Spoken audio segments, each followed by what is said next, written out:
Hi students, in this lecture we are going to study about the second kind of progressions, and that is the geometric progressions.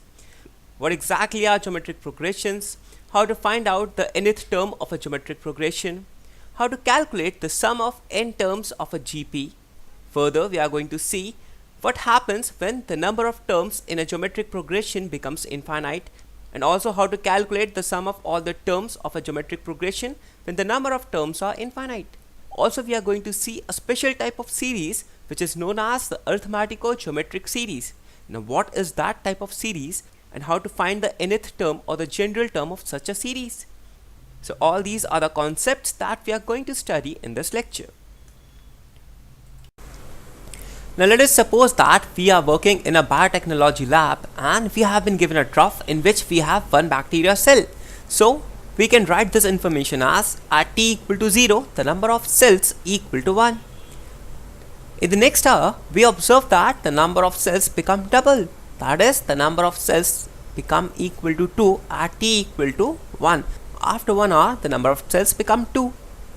In the next hour, we observe that the cells double again. That is, they become equal to 4. So, the number of cells would be equal to 4 at t equal to 2.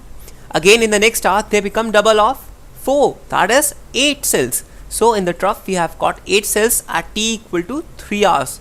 In the next hour, again, they become double of 8, that is, the number of cells become 16 at t equal to 4. And again, in the next hour, we observe that they become double of 16, that is, the number of cells equal to 32 after t equal to 5 hours. So, the question is, are these cells following some pattern? Can you tell me after 20 or 30 hours how many number of cells would you find in this trough? Now let's try to look at the number of bacteria cells and the pattern they are actually following. Initially, we had one cell. We multiply this by 2 and see that the number of cells become equal to 2.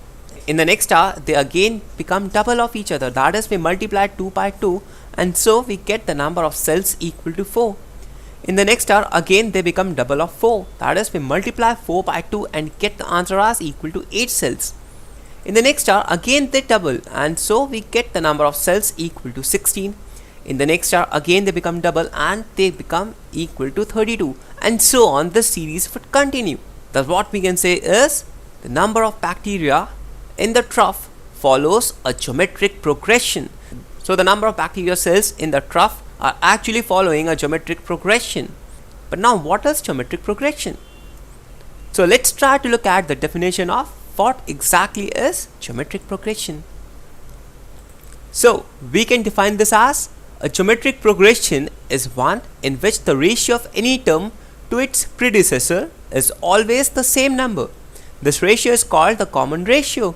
So, geometric progression is the one in which the ratio of any term to its predecessor is a constant number, and this number or this ratio is called as the common ratio. Let's try to understand this. Let us say that we have a GP or the geometric progression in which a1, a2, a3, a4 and so on up to an are the n terms of this GP. Now, if we multiply a1 by r, then we get a2. Similarly, if we multiply a2 by r, we get a3. If we multiply a3 by r, we get a4 and so on. And so, here the common ratio is equal to r. We can say that a2 by a1 is equal to r, a3 by a2 is also equal to r, a4 by a3 is also equal to r, and this pattern follows throughout the series. And so, here the common ratio is equal to r. a2 by a1 equal to r, a3 by a2 equal to r, a4 by a3 equal to r, and so we can say that an by a of n minus 1 is equal to r. And so this is the pattern that a geometric progression follows.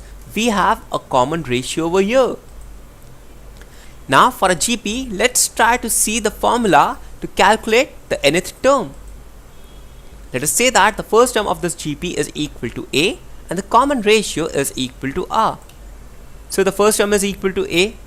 Second term would be a into r. We simply multiply a by the common ratio, which is r. Similarly, the third term would be a r square. We multiply ar by r and we get ar square. The fourth term would be ar cube and so on. Thus we get nth term to be equal to a into r to the power of n minus 1. Thus the nth term of a geometric progression with the first term as equal to a and the common ratio equal to r is given by the formula a into r to the power of n minus 1. Here important thing to note is this is the nth term and the exponent of r is n minus 1, that is 1 less than n. So this is the formula to calculate the nth term of a GP. Now let's try to solve an IIT problem based on the above formula.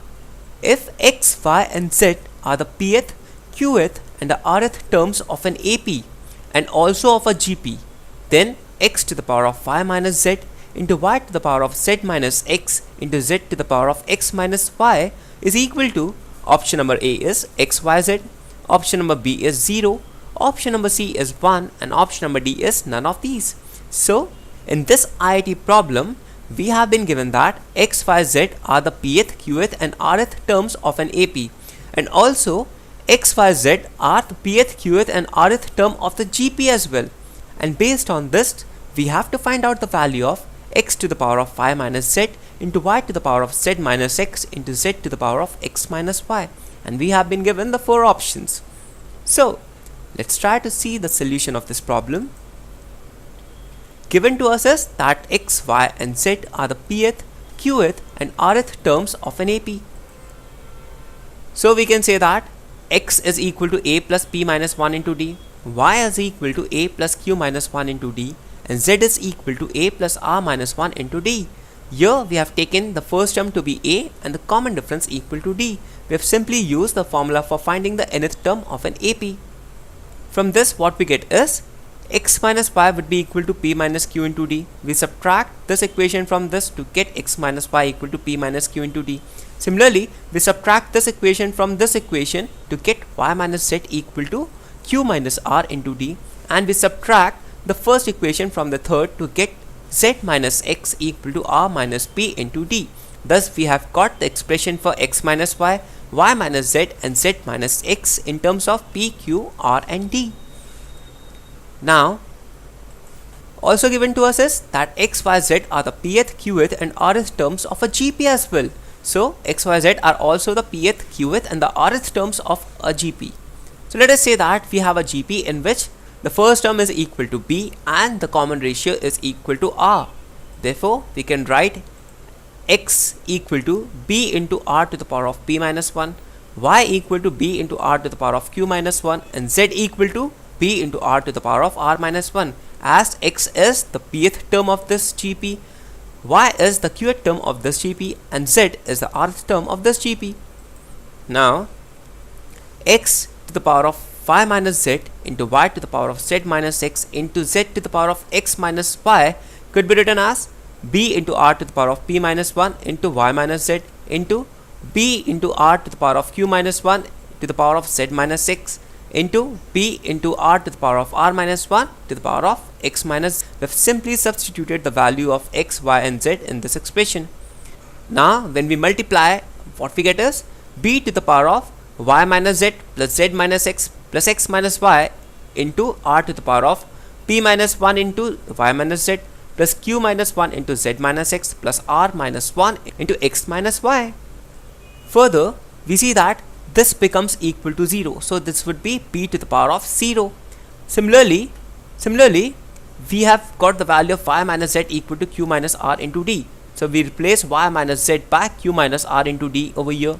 Similarly, z minus x is nothing but r minus p into d. So we have replaced it here, r minus p into d. And similarly, we can replace x minus y by p minus q into d. When we multiply them and add them, what we get here is equal to 0. So x to the power of y minus z into y to the power of z minus x into z to the power of x minus y is equal to p to the power of 0 into r to the power of 0, and this is nothing but equal to 1. Thus we can say that option number C is correct. Thus simply using the concept of AP and GP, and that too the nth term of AP and GP, we have solved this IIT problem.